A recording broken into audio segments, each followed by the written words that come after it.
jump hook. Yao with good defense. Tipped outside. Lowry on the push.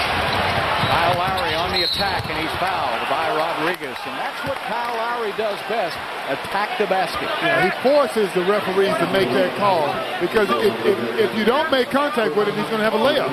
Very aggressive going to the basket in early transition. And I like that the Rockets are staying aggressive. You know, in a situation like this where the crowd is this loud and the officials are making the calls there, it's very easy to get past it. Yeah. But this second group for the Rockets has stayed aggressive.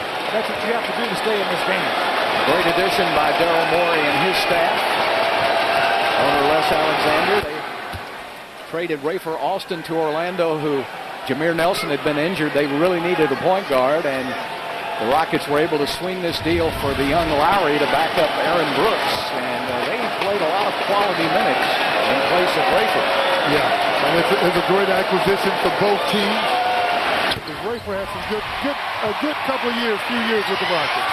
Well, we've got a scrum on the floor, and they could have blown that whistle a little earlier.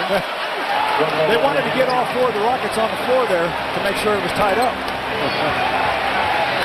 Now the official's got to figure out who's going to jump. Greg Oden. Well, Oden's Portland's choice. So the ball's loose, and not even sure where it's at. That's like an NFL football game. If you fumble, you don't want to be on the bottom of the pile. And these guys have no pads. These guys are tough. They don't need pads. We're going to have a timeout by Rick Adelman. 9.5 minutes left to play. And the Rockets trailing by 1. Back at the Rose Garden, and Portland up by a point over Houston. Fox Sports Houston presents Rockets basketball on My 20, and here is the Aaron's upcoming telecast, and it'll be this Friday night. Back in Houston, the Blazers will be in Toyota Center. Coverage begins at 8 on My 20 with the pregame show, and then we will be there at 8:30 with the tip-off. So Kevin Eschenfelder and Don Chaney will be on the pregame show, and I'll have these two fine gentlemen with me for the calling of the action, Matt Bullard and Clyde Drexler. One thing I want to say about this game right here, Game 2, the Rockets have already stolen one game in this series. Playing a 7-game series is a long series. It's tough physically, it's tough mentally. The more games you can win on the other team's home court, the shorter the series is going to be. So the Rockets have got to take advantage of Game 2 right now and get this game under control. I agree, Bill. And the really important thing is you don't want to let this young team gather any confidence. Right now their confidence is down. Keep it down if you're the Houston Rockets. Chuck Hayes has checked into the game now. He'll try to play with Oden.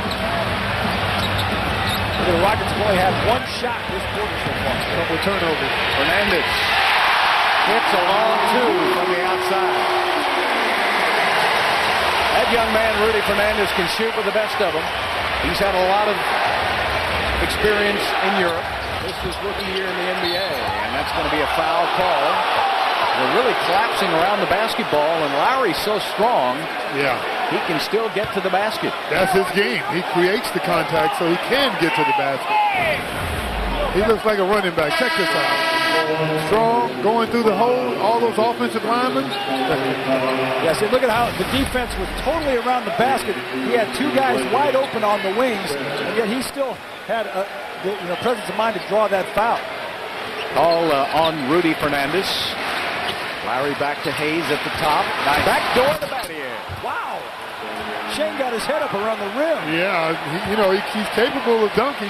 He's pumped up tonight, I'd like to see more of that. He's on a dead run. Great cut and a great pass, too. By the Chuck Wagon. Chuck Wagon is going to keep Oden from posting up. And the foul called on Chuck Hayes. You can't touch him tonight. This is no touch. Basketball. Flag basketball. And that's an adjustment the Rockets players are going to have to make, because in Game 1, they were letting them play, and that was right into the Rockets' hands. Yeah, but this is too much. It is, I agree. You got to have. You got to let them play. I'm going to see if they're going to continue that throughout the fourth quarter as well. Down to Oden, working on Hayes. Oden turns, fires, misses. Now what Hayes can do is put a